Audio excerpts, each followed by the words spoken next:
again, I had something very similar with my daughter, with the whole UTI in hospital, all that kind of stuff, as you know. And, you know, kinesiology helped her heal as well. And I think it's understated, or not as, people aren't aware as how much it can actually heal a person. And again, we had the option of going mainstream or alternative, and I know if we had gone mainstream, conventional, we wouldn't have a healthy, shining baby like we do now. Like, she's 3 and she's so healthy and happy, and she loves going to her kinesiologist, you know, and finds it such a magical experience because they innately know that it's so good for them. It's a phenomenal story that you've shared. So I guess now, you know, you've shared your passion, and you really now share your services with women as well, don't you? What is it that your services provide? Yeah, so really, I mean, I do work with children quite a lot, just because I'm working with mums. Often they bring their children, but yeah, with women, I think it started off as really, you know, wanting to help women around birth.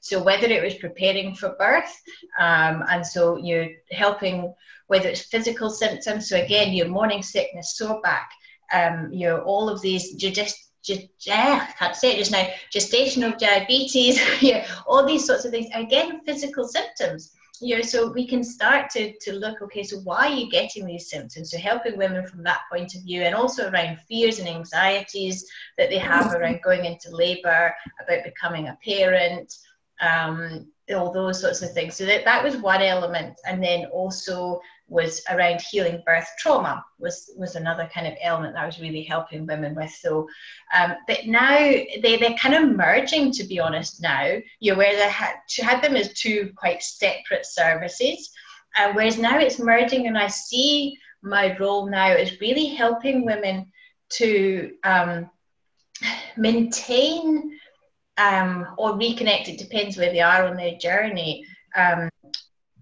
because what often happens in birth is you know, we don't find our voice, we become disempowered within birth, but that can really impact on how we are, you know, going into motherhood, and also, you know, so many of us, and I, you know, me included, get so lost in motherhood, you know, it becomes such, you know, all-encompassing, which it has to in a lot of ways, you know, it has to, but then suddenly as the children, you know, as our children start to get a little bit older, you know, it's just like, okay, so I've got a little bit of space now, but who am I? you know, what do I like to do? You know, what's my passion? What's my needs? What's my wants? And often women have really disconnected with that, so even that sense of self, because they've become so immersed in motherhood.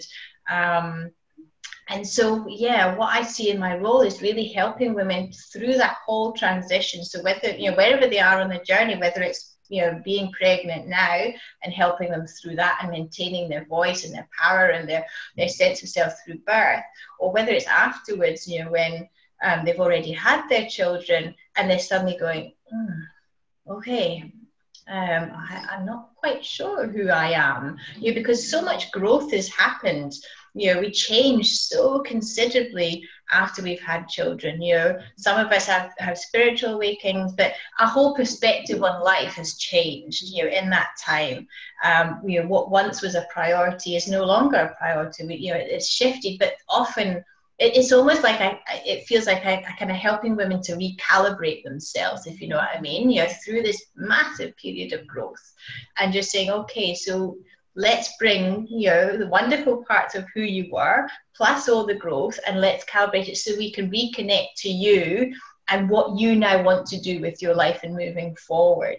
And yeah, so that's where I see kind of my role, and that's the women that have been coming to me, of just having lost themselves, I guess, a little bit, and really needing to bring themselves together to then find their purpose, their joy, their, you know, what it is that stirs their soul now.